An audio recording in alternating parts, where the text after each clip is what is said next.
What is up, my peeps? Joshua Smith here with another GSD Mode Podcast interview. First off, thank you so much for tuning in, for checking out the show. Your support is massively appreciated. The only reason that this show exists is because of all of your amazing support. So we truly appreciate your support. I truly appreciate your support. Make sure that you're sharing the show with as many people that you feel would benefit from the show. The goal is to always grow this show and go out there and have a big impact.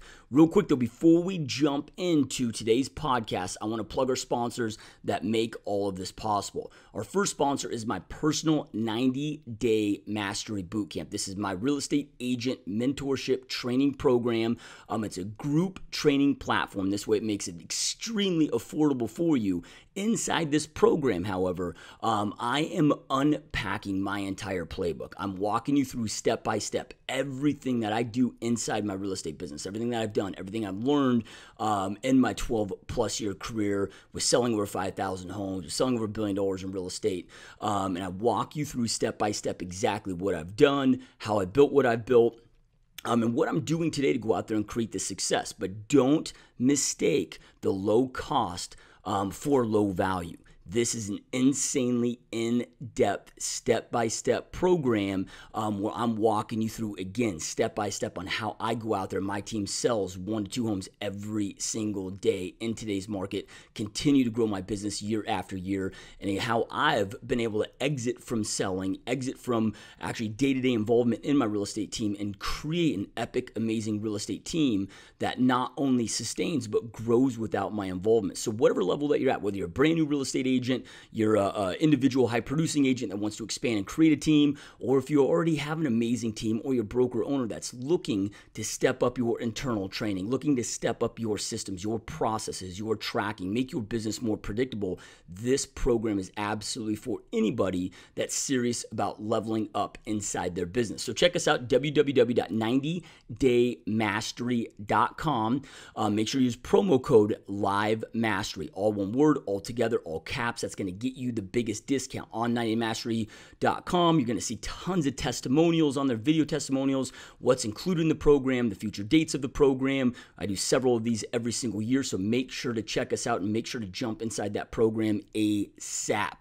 My next sponsor that makes this show possible is PerfectStormNow.com. If you're a real estate agent and you are looking for a lead generation machine website backed by an insanely powerful CRM system that allows you to convert your leads to appointments at the highest possible level, manage all your tasks, make sure that you're effective and efficient as you possibly can be inside your business, transaction management component, all of that stuff. It is hands down by far the most effective and affordable real estate website and CRM program that exists out there in the industry. It's what I use to go out there and sell 650 plus homes every single year, and the system is gnarly. If you're signing up for that program, make sure to use promo code MASTERY, PSN, all caps, all one word, all together. That'll save you the $200 registration fee and get you a great discount.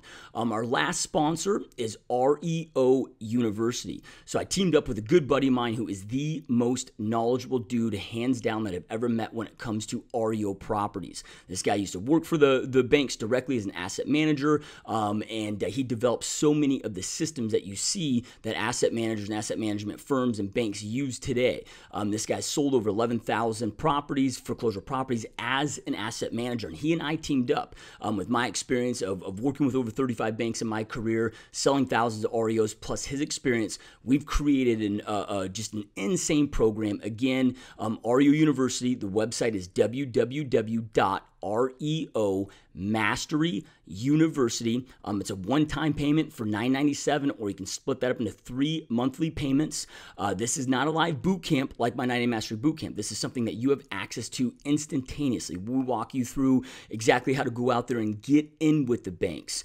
So how to get the business, but then how to service that business at the highest level, how to go out there and complete BPOs, how to complete cash for keys, how to make sure that you're insane at your valuations, how to go out there and make sure that your asset managers are winning and hitting their goals, key indicators you need to look for, and more. There's 22 in-depth, just amazing, powerful modules that will teach you how to become an REO machine inside your real estate business. Now, if you're like me, I don't want my business to ever be in a vulnerable position, right? I don't care if it's a good market, bad market. It doesn't mean that my business needs to be good or bad. My business can always be great. During a market crash, right? There's no such thing as if the market's going to crash. It's just a matter of when, right? But again, you don't need to put yourself in a vulnerable position. You can make sure that your real estate business is 100% recession proof, and go out there and, of course, generate business, do a ton of business regardless of what's happening in the marketplace. And this is exactly how you go out there and do it. And we walk you through step by step. So check us out, REOMasteryUniversity.com. You can learn more about the program, hopefully register for the program, jump on in. This price will not last long, right? We just created this product, rolled it out several months ago, and just getting in the hands of the consumer, and people are having a lot of amazing success. So again, check us out, REOMasteryUniversity.com. All right, again, you guys, thank you so much for watching this show. Thank you so much for tuning in. Make sure to share the show. Make sure to comment. Like us on YouTube. Leave some positive comments. We love hearing back from you guys, and love getting your feedback. Keep kicking ass, and let's jump on in to today's interview.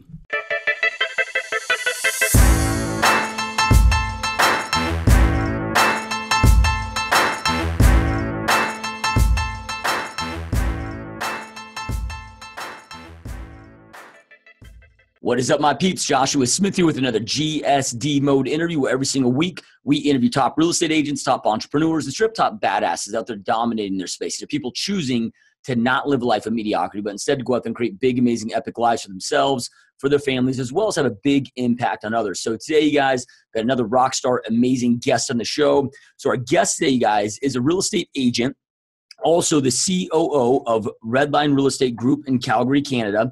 Also, the host of an awesome podcast for real estate agents called Thrive, Not Survive, as well as an international speaker. So really stoked and honored to have Kelley Star on the show. Welcome to the show, my friend. Thanks for having me, Josh. Appreciate it, man. This is going to be good. Yeah, it's going to be a lot of fun, dude, man. I always like having other podcasters on the show because you're so used to the flow and what like, I don't know if you get this, but sometimes you get guests on the show where you ask them questions and they're just like one-liners, and you're like, damn, like you're just having to pull info out of them. And I don't think people get behind the scenes how difficult it can be to run a podcast. Yeah, I've got a looping nightmare with that one for sure. I've had those kinds of guests on it. It's like you're pulling teeth just to try to get the conversation rolling, right? Yep. Love it, dude. Have that problem with me today, though. Yep. No, this will be fun, man. So, all right, dude. So before we get into what you're doing today, because you got a lot going on today. Again, I mean, you're speaking all over the place, and you got this awesome podcast that you guys have launched. And but I'm always very intrigued and interested in our guest journeys that led them to where they're at in the first place. So how did your whole real estate journey, entrepreneurship journey start in the first place? Yeah, this is it's kind of a crazy story. I guess I was in the trades for like 10 years. I was a B pressure welder, ticketed journeyman, Red Seal here in Alberta, working out in the field in the oil patch. And, I did that for about a decade, and I finally just got sick of it. I was at that point, I was working in a shop. The guys that I was working with, they're all older than me, in late 40s, early 50s, early 60s. They all were married. They hated their lives. They hated their wives. They hated their job. It was just a really negative environment. And, I'd gotten hurt a couple of different times. I tweaked my back. The last time that I got hurt, I tweaked my back pretty bad, and I wound up on what they call light duty. So, I was able to work in the office. I was still getting paid this ridiculous wage at that point. I think I was making about $36 or $37 an hour, and they were paying me 8 hours a day to go and shuffle paperwork. And the great thing was I got to wear khakis and a collared shirt, and my fingernails weren't dirty anymore. And I didn't stink when I went home after a long day. It was boring as hell, but it kind of what it did was kind of open up my eyes to, how the other half was kind of living. Right. And, my dad was in real estate for about 23 years. My sister-in-law at the time was a realtor up in Edmonton, which is a city 3 hours north of us. She was a realtor for about 15 years at that point, 14 years, something like that. And I thought, you know what, I could do this. I mean, this is something that I could really get behind and be really good at. And so throughout the course of 2007, I took basically a night course, the real estate course in the evenings, and wound up getting my real estate license in August of 07. I was still part-time. I went from August until April of 2008, where I was part-time. Finally, in April of 2008, I was in the shop one day, and my shop, the lead hand came up to me and said, we're going through these rounds of layoffs. We're about the third round in. He's like, I can't save your ass anymore, man. Like, you're done.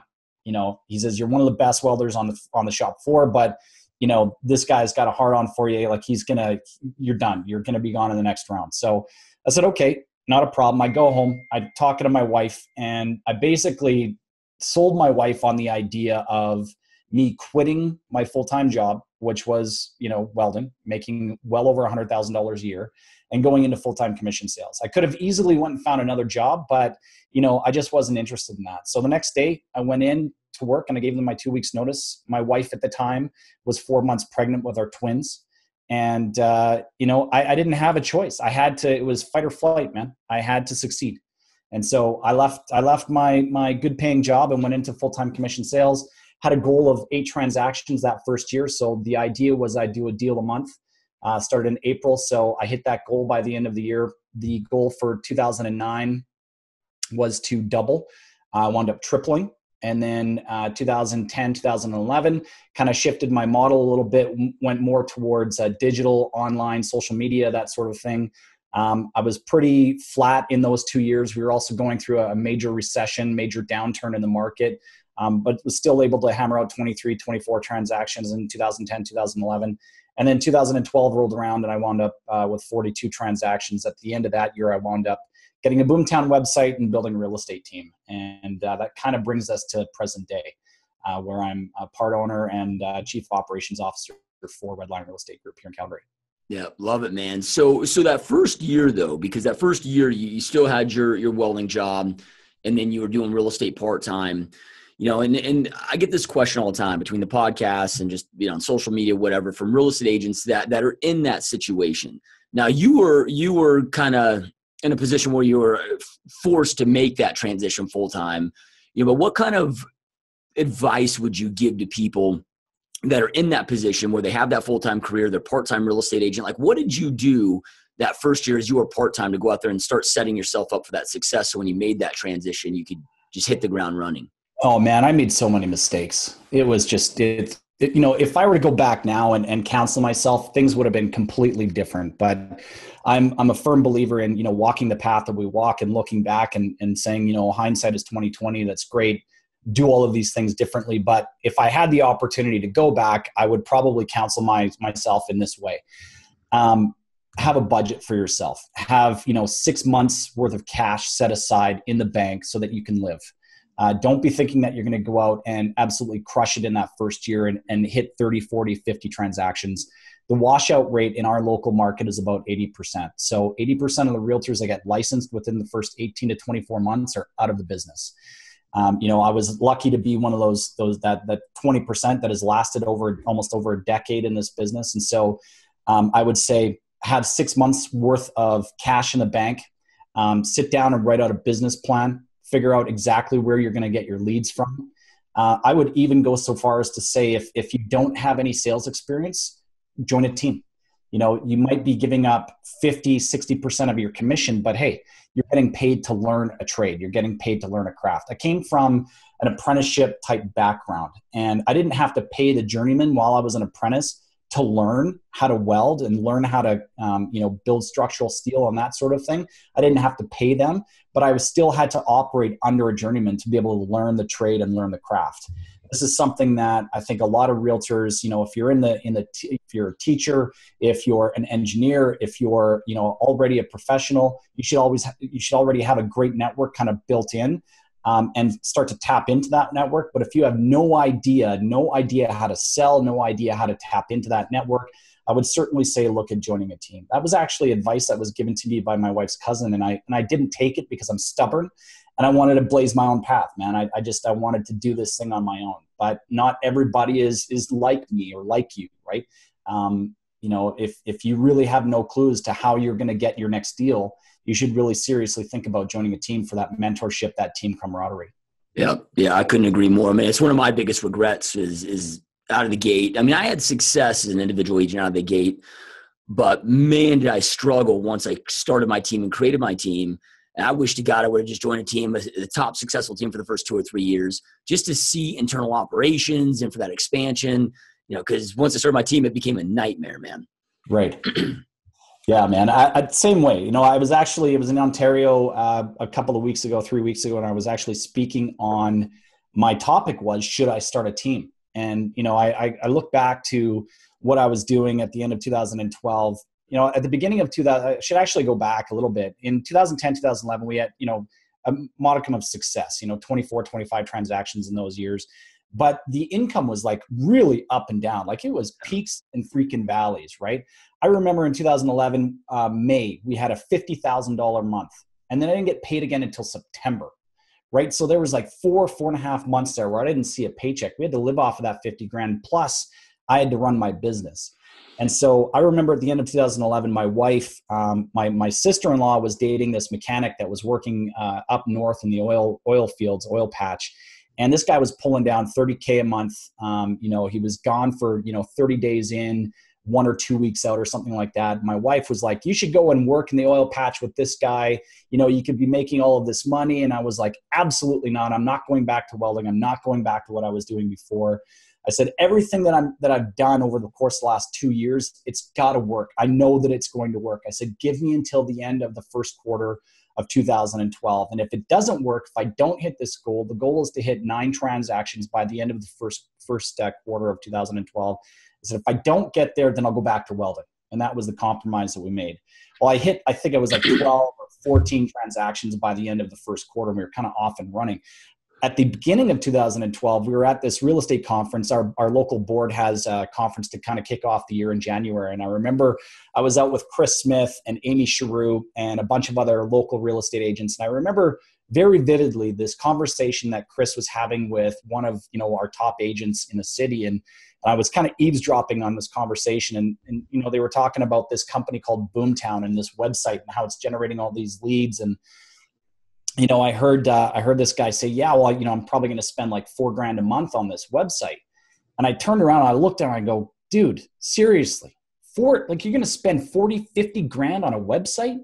And he looks at me dead in the face. He goes, Kelly, that website's going to make me $250,000 this year.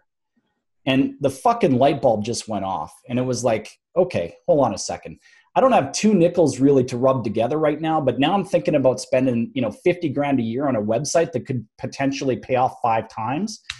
So I started planning. By the end of 2012, I decided to get this website, this Boomtown site, and build this real estate team. And then that's where all the mistakes started to happen. Yeah. Right?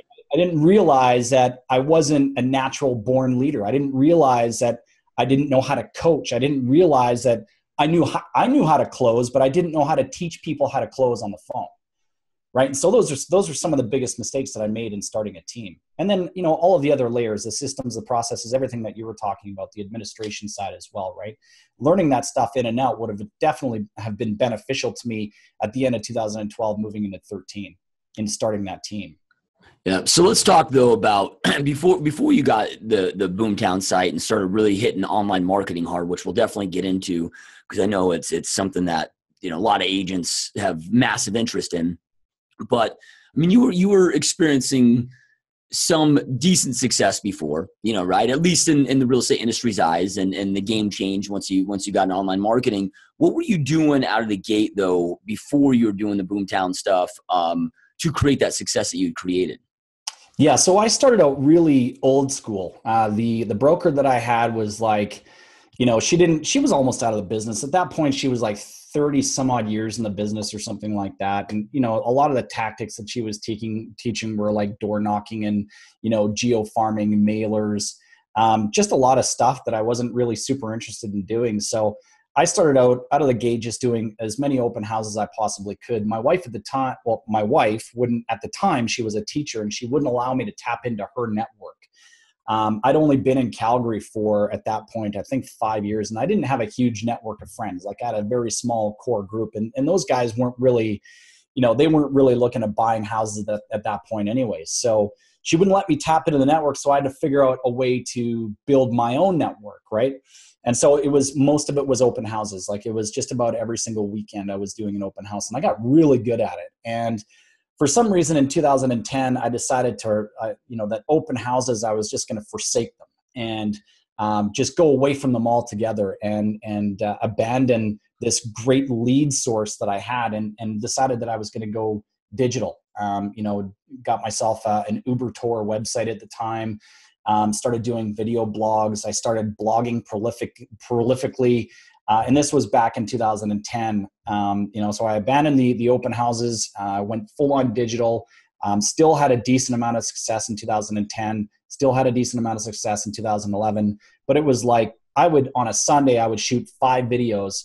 I would be in my office. I'd have like 5 short shirts hanging up. And I'd put my Monday shirt on and be like, hey, this is Kelley Star. Welcome to the Calgary Real Estate Connection. Happy Monday. And then I'd shoot the video blog and I'd stop the flip cam and I'd get up. Remember the flip cams? Yep. Yeah. So I had the flip cam going on a set of books, right? So just kind of up there a little bit. So I'd kind of get the top half of my body, and I'd get up, I'd change my shirt. Happy Tuesday, happy Wednesday. So I'd shoot these 5 videos, and then I'd edit, I'd upload to YouTube, and then push it out to my blog Monday, Tuesday, Wednesday, Thursday, Friday. And wound up, I was utilizing Facebook to push out, YouTube obviously to host, and started to get kind of recognized online and started speaking. And that's when I started speaking in 2011. All of this stuff didn't start to pay off right away. And that's where I started to see the success. It took 2 years of me absolutely grinding it out, where I'd be shooting these videos, editing, writing blog posts around them, pushing them out through Facebook, Twitter at the time, because Instagram wasn't even invented yet. And really trying to build up a network online, like through Twitter and through Facebook. I got my Twitter following up to about 3,700 people. And I think I was on Twitter here 3 weeks ago, and I sent 7 tweets, and that was the first time I had tweeted in like almost 2 years or something. So not really a network that I'm really focused on right now. But the point is, and to answer your question, I'm kind of long-winded when it comes to some of this stuff. The point is that I went from being a little bit old school, with the open houses, to fully online digital blogging, knowing that the long tail was going to eventually catch up, and I was going to eventually start turning over business. By 2012, I was generating about 40 to 50 leads for myself every single month. And that was without paying a dime to Google. And Facebook didn't even have Facebook ads at that point in 2012. So I wasn't paying a dime. It was all organic. I was getting thousands of visitors to my website every single month. And, it was just 100% organic reach generating these leads. Yeah.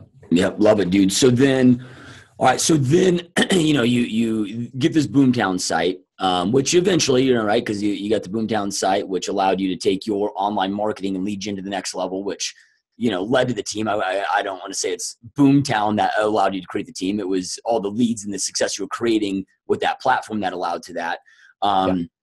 So give us an idea of, and we'll just kind of fast forward more today of what is working with that, right? Because the online, I get this all constantly from real estate agents of, wasn't, Facebook getting too saturated? Isn't online marketing getting too saturated? Like, people have this perception. I'm like, no, dude, it's working better than it's ever worked, right? And I'm chips all in on it. I still do an insane amount of open houses, so 48% of my business, but we're literally open houses, Facebook, that's it at this point. And give us an idea of what your online strategy looks like that you guys are having so much success with. I focus a lot of my attention right now on a couple of different platforms. One of them is email, which is huge.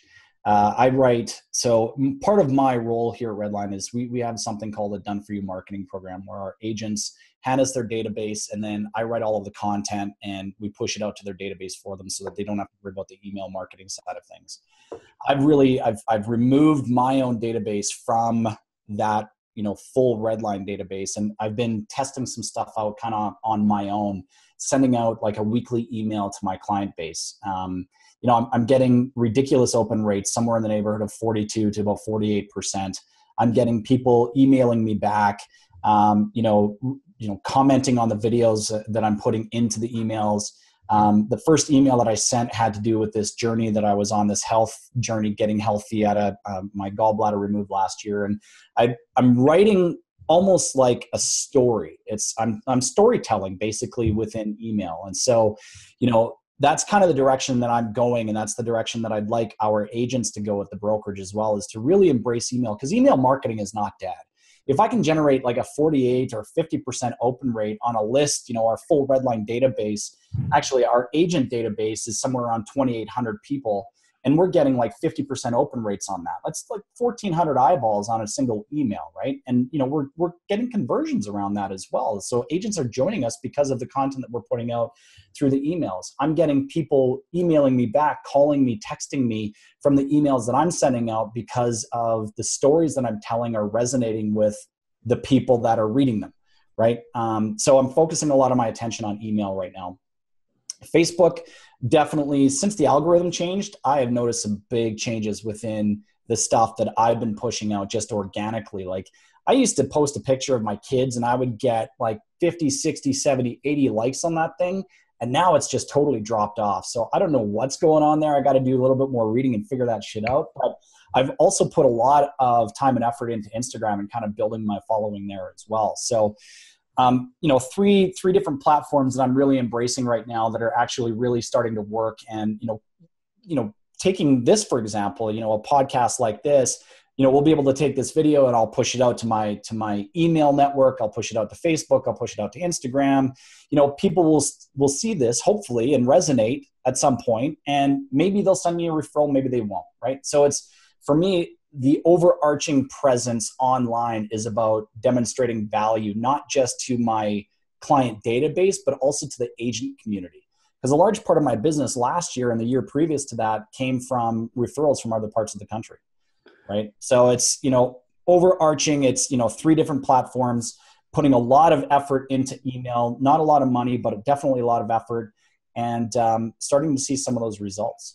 Yeah, love it, dude. So 48% open rates, 50%. I mean, that's like unheard of, right? I mean, the average is what, like under 10? So give us an idea of like, how the hell do you get that, right? Because there's multiple different components to it. I mean, I'm sure the subject line's got to be dialed in, and the content that you're sending. I think most real estate agents, they go buy this CRM and they just use the auto drips that are in there. They don't put any thought to it. And, they're sending crap content. Right? And no wonder people aren't opening it, and it sounds like you've got this gift of copywriting, if you will, to get that and make that happen. So what kind of tips and suggestions would you give the audience to get some better results like you're getting? Well, first I'll start off by saying it's definitely not a gift. This is something that I've worked my ass off around, right? I've read a ton of books. I've listened to a ton of podcasts, done a ton of reading around it, and really kind of crafted my own voice around this and come up with a couple of different strategies. I could probably give your listeners about 3 or 4 different things that I'm doing a little bit differently. Last year, we were generating open rates on our agent-only emails of around, I think we averaged about 25 to about 27%. On that email list, we're now averaging between 38 and about 50%. And the biggest change that I made was the time of day that I was actually sending the emails out.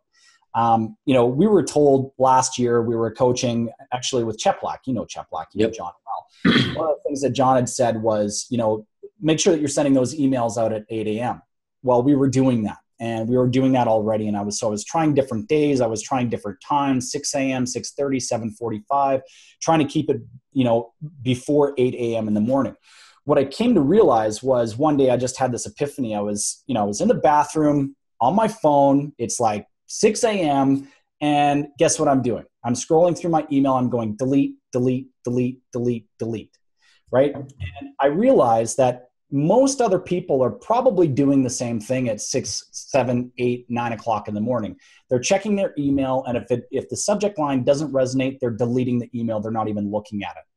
And so what I decided to do was test a few things out. And the first thing that I did was I determined a different time of day based on my own personality and my own experience as to when I would be more likely to open an email. And I found for myself, it was actually after lunch, usually sometime between 1 and 2 o'clock in the afternoon.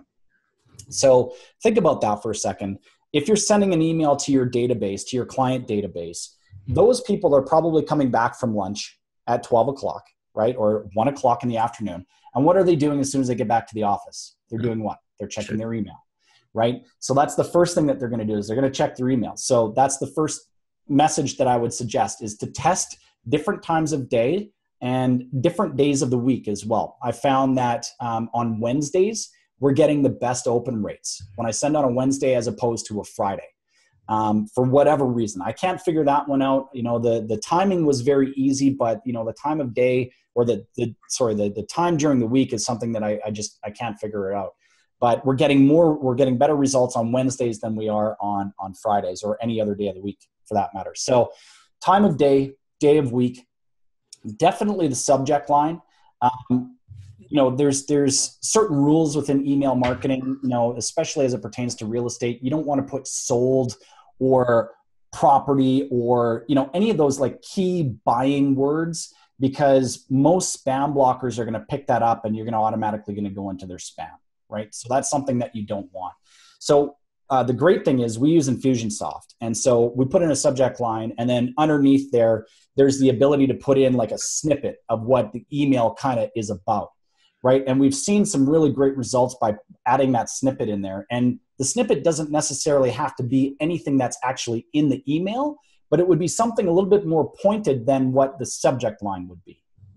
So, for example, the last email that I sent out yesterday, we're at about 32% opens right now with, we're sitting at about 5 or 6% clicks. I created a little campaign. It's just a template, business plan template that we put together last year. And the subject line was something of value for free for 2018 business plan template. So it was actually a long subject line. I put in at the end business plan template because I'd already used that subject line last year, it was earlier this year. Yeah, it was in January, and we saw a 52% open rate on that email. So I wanted to just change it up just a little bit and see exactly what would happen. So we're at about 32% opens right now. So we're a little bit better than half of where we were back in January when I sent that original email. And then it was the copy of the email was quite a bit different as well. A lot of agents they move towards like a templated email where they have a big header, an image, right? And then they've got an image for their signature at the bottom. The problem with that is when people open that email up, there's two problems. When people open that email up, they know that it's templated. People are not stupid, right? They see that it's a templated email and they'll know right away that you're sending that email out to 100, 200, 1,000 people. So it isn't really that personal. The other problem with it is when you open that email up, whether you're on Outlook or you're on Gmail, whatever provider you're using, that email program, that service provider is going to say display images, right? So people aren't seeing it anyway because it automatically will block the images within the body of the email. And if you want to see the images, you've got to click on display. So there's no point in even putting that crap in there. If people know you, if you're sending this stuff to your client database, they already know, like, and trust you. So they don't need to see your constant branding all over the emails, right? So just get rid of that. And so what we did, the other problem with it is that those emails were kind of in the middle of the email provider's screen, right? So they weren't to the left. When you get an email, if I were to send you an email today, Josh, the email, you would be reading it in your Gmail, would be on the left-hand side of the screen, right? So we moved towards just a plain text type email format. Got rid of all of the branding. I've done that with my own personal list. I've done that with the major Redline database list, and I've done that with our Redline agent list as well. So we moved more towards a plain text template. And then from there, it's the style of writing. People will read a book, right? So they'll read a book and they'll read paragraphs in that book. But in your email, they're not going to read a big ass paragraph. You've got to think in terms of sentences, not in terms of paragraphs. And the sentence should describe everything that you want to talk about. You shouldn't be using a lot of adjectives to describe whatever it is that you just get to the point. That's what people want. They want to be able to see either that it's long form. If you're going long form, I know there's a lot of stuff. I said like 3 or 4. I'm going like 5 or 6 here. But if you're going like long form content, it's got to be a story. right? So you've got to make the reader want to scroll through and find out what the conclusion is going to be at the end. If you're going to go short format, be pointed, direct, and straight to the point. And, we're seeing decent results with both types of formats. If I really want to test something out and I'm going to tell a big, long story, I'm going to put a link pretty much towards the bottom of the email, and I'm going to test the click-through rate. If I'm getting a 5 or 6% click-through rate with that link right at the bottom of the email, I know people are reading the email, right? Because it's strategically placed. So those are probably my best, 5 or 6 or 7 tips that I just gave you there. Yeah, no, I love it. What's so cool about this is, most real estate agents, they're like, all right, man, I'm going to go out there. I'm going to master my listing presentation, master my buyer presentation, master my scripts, which all those things are very important. But there's so many other things to creating success, becoming a great marketer, becoming a great copywriter. And I love that you said, this isn't a gift. I've had to work my ass off to go out there and figure this stuff out. With that being said, being a guy like you are that has spent so much time into this, like, are there any top books? And I always hate getting this question because there's so many amazing books, but are there any like top recommendations if somebody's like, man, I need to get this dialed in, this would have a huge impact on my business? Like, is there any, 1 or 2 books that you're like, man, if you want to get this stuff dialed in, read these? Oh man. I've got one. It's sitting beside my bedside table and I can't remember what the hell the name of it is, but the author is Robert Cialdini. I can't even remember how to spell his last name. It's like CIA or something like that. Cialdini. That book is a book on psychology in terms of writing, right? And so how to evoke emotion through your words. So that's a great book. That's really kind of opened my eyes and helped me out.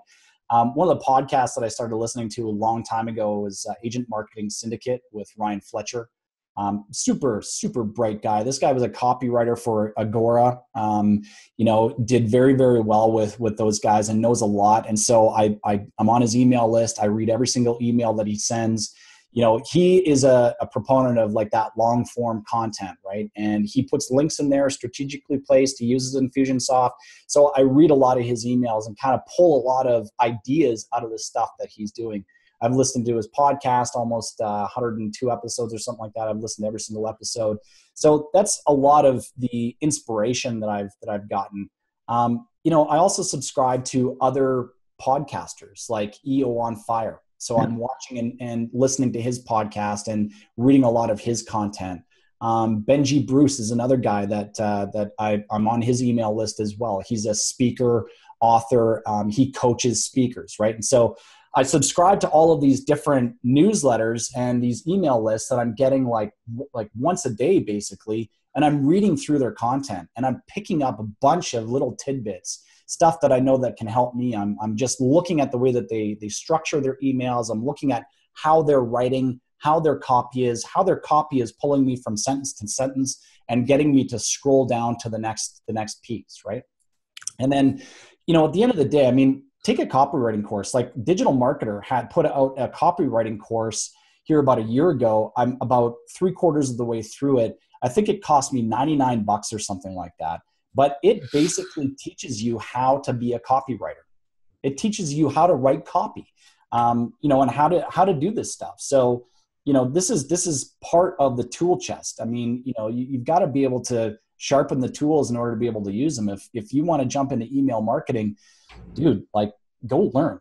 Like you got to learn this shit before you jump in. You can't just learn trial by fire because you're going to wind up alienating your list. Yep. No, I couldn't agree more, man. And what's so cool about it is there's people that you don't have to reinvent the wheel here, right? There's so many brilliant minds out there.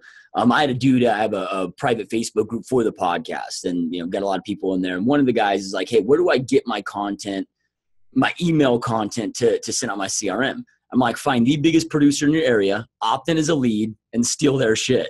Like, don't reinvent the wheel, dude. Just there's people out there killing it, and I'm like you, man. Every Frank Kern, Ryan Dice. I'm in everybody's email list and just studying those. And you definitely don't have to reinvent the wheel. So, what would you say? Over my career, I've got a lot of great information from a lot of top real estate trainers, coaches, conferences. But man, I would say I've gotten so much more from stepping out of the industry and studying other industries and other top coaches and trainers in other industries. And it sounds like you're a guy that goes out there and studies a lot outside the industry. You know, I mean, have you found a massive impact in your business from doing that? Absolutely. One of the most impactful conferences that I went to in recent memory was probably in the Infusionsoft conference back in 2016 in Phoenix. I don't know if you went to that one or not. I know it was in your hometown there, but it was an amazing conference. We got just a ton from it. You know, everybody, you know, from the speakers. I mean, Gary Vee was there. I got up on stage with him, got a selfie with him. And then for some reason, somehow I wound up deleting the selfie and whatever. That's a whole different story. You know, it was one of those conferences that really kind of opened. That was really the first time that I had really decided that email marketing was going to be a part of how we were going to grow our business. And when I say our, I talk about Redline, right? I had followed Gary Vee for, you know, since 2009, 2010. He had just written his book, Crush It, which I have a signed copy of here. You know, it's one of those things that just sits on my desk. If I want to ever jump back in there, I've got pages dog-eared and all that kind of stuff, right? So he's one guy that really probably had the greatest impact on my business. And it wasn't because he, you know, goes around talking about crushing it all the time. He was a guy that was absolutely out there hustling. He learns shit before he executes, right? And that was big for me, especially early on in my career. You know, you see a lot of agents just going out there and executing on whatever it is that they're doing. Either it's door knocking or it's cold calling, or, you know, they go out and they get themselves a website and they're going to follow up with these leads. But you never hear about these guys sharpening the axe, taking a course on lead conversion, how to write great email copy, how to, you know, actually learn your script before you go out and knock those doors, right? You never hear about that. You always hear about the glory. You always hear about the grind, the hustle, right? But you never actually hear about the guys that are, you know, how they're actually learning to master their craft. And, you know, that's what I really appreciate about Gary Vee. Absolutely 100%. I'm an advocate of stepping outside the industry. You know, Inman is great for news, industry related news. You know, their conferences are pretty much the exact same year in and year out. I know a lot of people that go to that conference specifically, they don't even buy a ticket. They just show up and they're in the lobby. They call it LobbyCon, right? Yeah. They just, you know, they're drinking beers and they're, you know, masterminding with a bunch of agents that have paid, you know, far too much for a conference ticket. And they're probably not going to like that I said that. I'll probably never be invited back, but whatever. You know? It's just, but it's one of those things, right? It's the same year in and year out. Well, how can I get better at social media?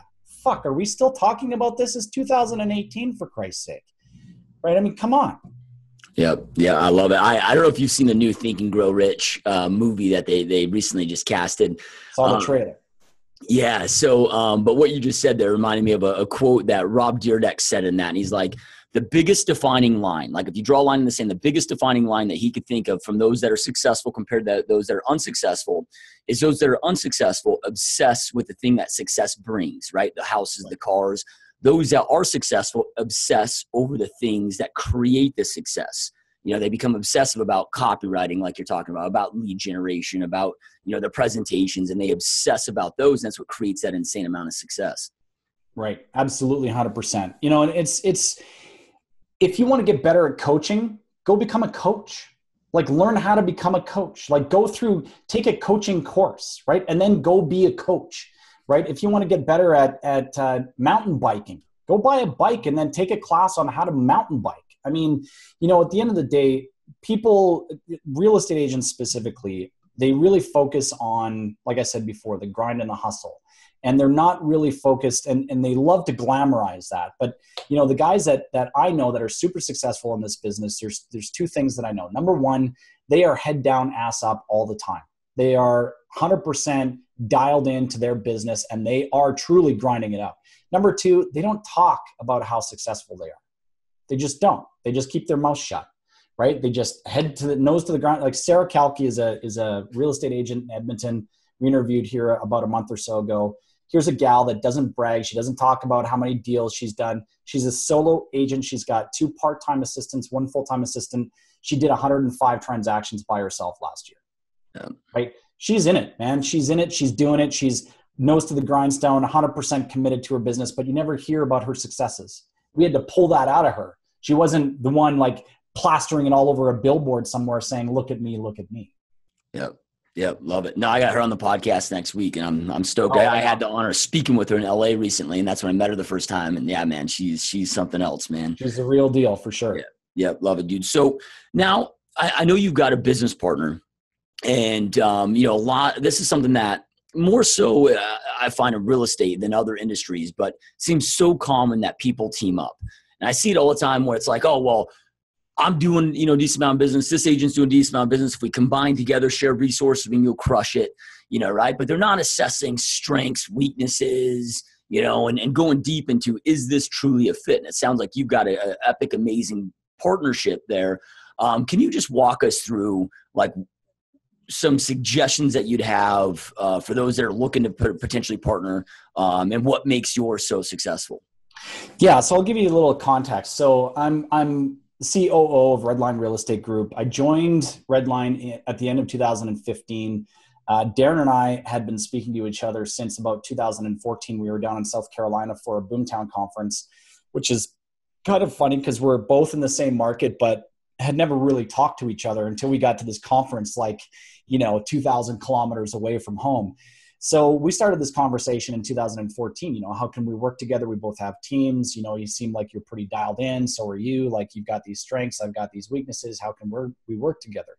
He wasn't going to leave, his business partner, Brett, who is now our business partner, in their brokerage and come over to my brokerage. So we had to figure out a way to do this. So it was an ongoing conversation for like the better part of a year and a half. Finally, at the end of 2015, we got it all figured out, and I brought my team over from this other real estate company. We joined forces, and rolled into 2016 as a team-based brokerage. So the skill set that I brought to the table had to do with conversion. Our team was converting at a much higher level than Darren's team was. In fact, I think when I joined at the end of 2015, he had a Boomtown website and they were converting somewhere at about 0.08%. Where our team, our best year was 2014. We were converting at just under 2% at like 1.93 or something like that. So we were doing a fair amount of business from this Boomtown site. Like I think it brought in well over $300,000 in GCI that year. We joined forces. We wound up getting the conversion rates up to, well past double that 0.08. I think at the end of 2016, our conversion rates were somewhere around 1.6 or 1.7%. So I brought this certain skill set in, and that it really had to do with being able to convert online, being able to coach the agents to get their conversion rates up and help them and us make more money. At the end of 2016, we decided that we were going to kind of shift our business model and move more towards, a traditional type brokerage model where we weren't going to be team-based anymore, but we were going to still provide the same level of, services to that agent that you would get on a team. So my skill levels pretty much changed at that point. And luckily enough, they saw that I still brought a lot to the table in terms of, coaching, education, mentorship, and, this ability around marketing and that sort of thing. So not that Darren had or Brett had weaknesses in those areas. It's just that I did some of this stuff a little bit better than they did. At the beginning of 2017, we brought on Jeff Thibodeau, who is our partner as well. He has a Redline brokerage in Brantford, Ontario. Super, super smart guy. He's our chief technology officer. So, we all have really great strengths. Brett is a great broker. He's awesome at, retention, keeping the agents happy, answering questions. Darren is the CEO, and he's a guy that has a really great marketing brain as well. Really an overall great vision of how he wants the business to be and how he wants the company to be. I bring an operational perspective to this. I'm a kind of a systems and processes oriented type brain, as well as, being able to dial in and be creative around some of the marketing aspects as well. And then Brett obviously is the technology side. So it isn't that we all have these weaknesses. It's just that we're stronger in certain areas than some of our partners, if that totally makes sense. If I were to look for a partnership today, as an agent, where I'm, maybe I'm doing 40 transactions a year and I want to bring on somebody to double our count and maybe start building a team or whatever the case may be, I would definitely have a really hard conversation with myself and try to get really introspective and try to determine where I'm falling down. Right. So am I falling down in the marketing aspect of things, right? Am I falling behind on my Facebook and Instagram posts? Am I falling behind on my email marketing? Am I falling behind on the digital side of things? Is one of my weaknesses maybe financial? I'm just not a strong financial manager. I can't really manage my money that well. And maybe I'm looking for somebody to help me out in that aspect, right? So what I would suggest anybody that's looking to form a partnership of any kind is look at what you're doing right now on the whole. Have a very real introspective conversation with yourself. Ask your friends, build out a board of directors around yourself and people that are like super like-minded like you, but that are also super honest and that know you very, very well. Those are the people that are going to be able to tell you honestly to your face, hey man, listen, like your marketing is shit. Like it's really bad. Maybe you want to think about bringing somebody else on, right? That sort of thing. And so if you can't get introspective and you can't figure out where you're falling down, you should be looking at bringing other people into your world or people that already exist there that can help you out and kind of point out your shortfalls. From there, it's, basically prioritizing or categorizing them and then finding that person that's going to complement, the areas that maybe you're not as strong in. Yep. Now, when you're talking about a deep conversation with yourself, are you a fan of any of these different types of profile testing, like the Wealth Dynamics test as an example? I mean, are you a fan of any of those to do that deep discovery? Yeah, I think it's an interesting exercise. I just went through a color profile test here myself the other day. I do that probably once a year just to kind of see if things have changed in my head at all. Turns out I'm still, a gold color, where I was a year or 2 years ago, last time I did the test. I think if you take your time and you're doing it and you get really honest with yourself, I think that it would give that person some really great insight into who you are. Are you an operator? Are you someone that is more of an artist? Are you someone that's more generating, are you a leader, right? Are you a mentor? Are you focused more on education?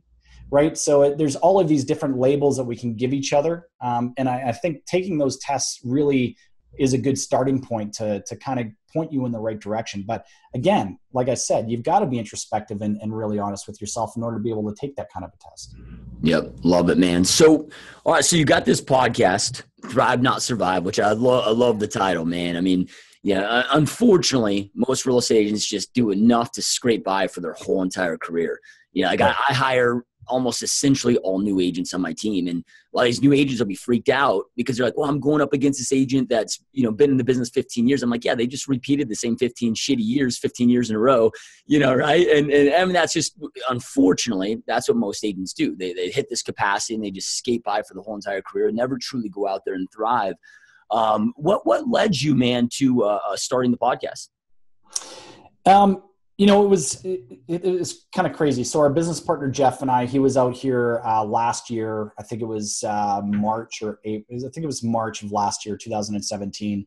And we're walking through a parking lot. I think we were going for lunch or something like that. And I'm like, I really wanted to start a podcast. He's like, oh, dude, I totally want to start a podcast. Well, why? Like, why do you want to start this? And I'm like, I think it's a great way to kind of get our message out there. It's a great way for us to kind of communicate with agents in different markets, our same market.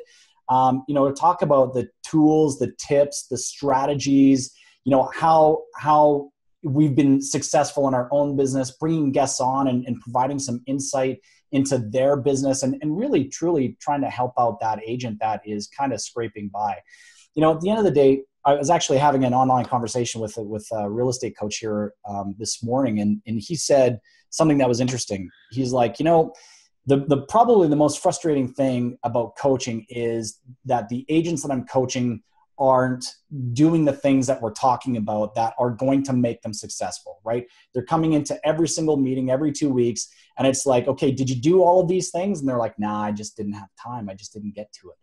Right. And he's like, it's so frustrating. And he's like, we're not going to be able to change every single person, every single agent, but the ones that we are going to be able to change are the ones that are going to listen to the strategies and the tips and the tricks that we put out there, and the ones that are going to embrace and start to execute. The whole idea around the podcast is that I don't have to talk to someone kind of one-on-one, and I don't have that disappointment, right? Yeah. I'm the type of guy that would be super invested in that agent and going, why aren't you doing these things? I've coached agents at our brokerage, and I'm like super honest with them, super direct. And I'm like, you need to do all of these things, because if you don't do these things, like our next meeting, I'm not going to show up.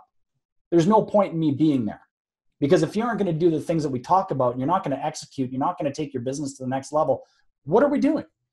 Oh, and by the way, you're not paying me either. So that's a good thing for you. You're not wasting $800 or $900 or $1,000 a month paying a real estate coach. I mean, that's the other thing. It just absolutely blows my mind.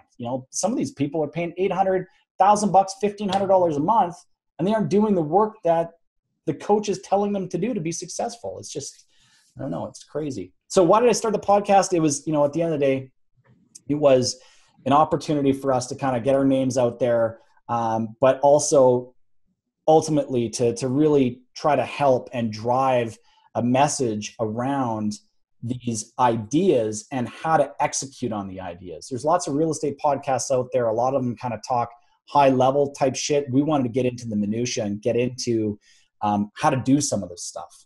Yeah. Yep. Love it, dude. Now, I mean, it blows my mind how many broker owners don't have a podcast, even if it's just on a local level in your marketplace, right? To have that impact, to get that exposure out there.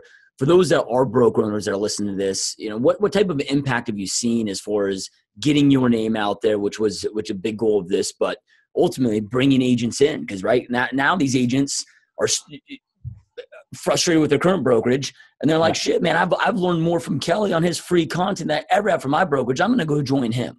What kind of an impact have you seen on a brokerage scale level or growth level? Well, I can give you a metric that may or may not blow your mind. We started 2017 with 6 agents. We're at 65 now. Yeah. So just over a year, we've better than 10x'd. And not one of us, so Darren and myself, primarily the guys that are getting into these recruiting type conversations, neither of us have really made a recruitment phone call. We haven't made an outbound phone call. In hiring Chet Black, that was one of the things that he talked a lot about, making those 5 dials a day or those, 10 dials a week, whatever you're committed to, right? And making those phone calls and touching base with these people. We never did that. We had inbound calls coming, and it was either Darren or myself picking up the phone and talking to those agents and booking appointments. And then all of a sudden those people coming in and joining us. So, this is part of a strategy that we put together at the end of 2016. And if we were going to do anything, it was going to take this idea that actually started with Gary Vee, and he's something that he's really pushing right now. And it's the idea of becoming a media company. Right. So we're not out there trying to become the next ABC or CBS or NBC or ESPN. What we're trying to do is flood the market with so much information and so much content that you can't help but see us fucking everywhere. Right. And we're the only brokerage in our market right now that's doing this. We're the only brokerage that I know of that's got a podcast. We're the only brokerage that I know of that has an in-house video marketer. Right. So he comes to all of our events. We shoot video with this guy. Every single one of the videos that we put out there is highly, highly produced, really well done. The content is on point. Email marketing is a big part of it. And then to top it all off, we've got free events that we put on quarterly. These are open up to all agents from every brand. The last one that we had was the end of last year, it was beginning of this year. We titled it Resurgence, and we sold the theater out. Like there was 150 seats and there wasn't a seat empty. So, it's starting to gain this traction and get to this point where we will be at this critical mass at some point without really having to make a lot of outbound phone calls. We're salespeople, right? By definition, real estate salespeople. But when we really think about our businesses, we think of it, whether you're selling real estate, we think of ourselves as advisors first. And that's really the mindset that we've taken into building this brokerage out. And, by the end of the year, I'm absolutely 100% convinced our goal is to be at 100. but I do believe that we'll be at 120 before the end of 2018. And it's taking this ideology of wanting to truly help and support the agents, support them in a way that they are not seeing from their current level of leadership, simply because most broker owners are solopreneurs. They're the broker, they're the manager, they're the recruiter, they're the marketer. They're the guy that is trying to run a business and, quite honestly, just doesn't have time for the agent that needs that support and wants that coaching. We have 4 people at the top of our organization, and every single one of us are dialed in to each one of our agents to help them succeed and be better every single day. Yeah, no, I love it, dude. Yeah, I mean, you're with your strategy right here. I mean, you're allowing people to experience you. You're having that impact on them, and people won't whip out their checkbook until you've had an impact on their life, right? It's just how it goes. Or join, So you're having that positive impact, but also it sounds like you're doing a brilliant job at selling your culture and allowing them to experience it online with all this video creation without having to come in there, right? Which sounds like it just creates so much damn power. Yeah, absolutely. I mean, that's one of our pillars. This conversation that I mentioned with Rob Hahn the other day or a couple of weeks ago, he talked about culture being it's the unique sales proposition of just about every single brokerage out there. And you hear this from a lot of brokerages. It's about the culture, it's about the technology, it's about the training, it's about the support. And then you get into that brokerage and it's like, there's none of this around. I can point towards a number of different examples of how our culture is really starting to take off within the brokerage, but I'll give you one. When I was at the last brokerage that I was at before I joined Redline, they kind of instituted this mentorship program where they handpicked about a dozen realtors out of 600 or 700 agents at their brokerage. They handpicked about a dozen realtors and said, we'd really love it if you would run a mentorship group. We're going to open this up. We're going to beta test it. We're going to figure out whether it's going to actually work or not. And then they went about setting out the agenda for each one of those agents to run that mentorship group. And they had some success with it. After about a year, I think there was like 2 or 3 mentorship groups out of about a dozen that were left. I've talked to a number of different agents that were in those mentorship groups, and they were just like, it was absolutely horrible, right? It was the structure, it was the design, it was the content, it was the leader, it was the person running the meetings. We just didn't get anything from it. And what we're seeing at Redline is these mentorship groups forming without anybody saying anything, right? Our culture is built on collaboration. It's not built around, I'm going to hold my cards and my business close to my chest and fuck you. You're not going to be able to tap into what it is that I'm doing that's making me successful. The agents that are at our brokerage are like, you know what? Here's the playbook. Let's play it. Let's play this game together. I'm going to help you. You're going to help me. And with that, the entire brokerage is going to be better as a result. So we're seeing these mentorship groups form. And there isn't necessarily one person that's leading the whole thing. It's like a number of different people saying, you know what, let's get together for some wine tonight. Let's talk about our business and how to take it to the next level. And so that's what we're seeing without anybody saying anything to these guys. They are truly living and breathing this whole idea of collaboration, which is mind-blowing. It's mind-blowing to see. Well, and it's so important and so massive, right? Because you get to a point where most team leaders, broker owners, the culture is reliant on them, but that's not sustainable. You can't grow and scale that. And especially when if you get to the point where you want to exit and sell this company, if it's reliant on you, man, you don't have a high valuation at that point, right? So absolutely. Love it, dude. So do you guys have it sounds like you guys are experiencing, massive growth, continued massive growth. Like, what's your long-term vision? Like, how big do you guys want to take this thing? Worldwide, baby. Worldwide. Well, we've opened an office in Brantford, Ontario. So it's our first office outside of Calgary. The plan is to expand. We are not going to do this in the same way that the traditional model, the way that it's been done through the traditional model where, Century 21, for example, I could go out and buy a C21 franchise tomorrow for like $7,000. Right? Super cheap. And then I got to give up like 1 or 2% of my gross, or, I'm going to pass that on down to the agents or whatever. I got to kick that back up to the head office. We really feel like the franchise model is kind of broken the way that it is right now, not just the brokerage model, but the franchise model as well. What we're hoping to accomplish with this is allow an agent, let's take a team agent, for example, somebody that's got a 5 or 6 or a 7 person team. allow that agent to leave the brokerage that they're at, own a piece of a red line brokerage in their market, and then give them the tools that they need in order to go from transition out of just being a team leader to being a brokerage owner and building the office out. And so everything that we're doing it's going to come from the cloud, from kind of the top down, everything from administration to education to training, retention to recruitment. So, right now there's a lot of work that's being done on the back end, systems, processes, content that's being created to help our future broker owners in their market centers blow their offices up and go from, that 5-person team to a 50-person type brokerage to a point where they're profitable as well. The model specifically, I can't speak to that because it's still kind of under development, but it's not going to be like, you're not going to be able to buy a red line real estate brokerage for like $10,000 or $50,000. It's just not going to happen, right? We're not going to be looking for a fee up front. It's going to be a completely different model, and one that's going to allow an agent to open up without bricks and mortar. If they don't have the coin or the bank to be able to do that right now, it's going to allow them to open up without bricks and mortar, because basically everything that we're going to be doing, from their administration to listing the properties that their agents are bringing on the market to their conveyancing, it's all going to be done from the cloud. Yeah, love it, dude. Love it, man. So Kelley, where's the best place for those that are watching, listening, to go check out the podcast at and learn more about you? Yeah, so we've got a website. It's thrivenotsurvive.ca.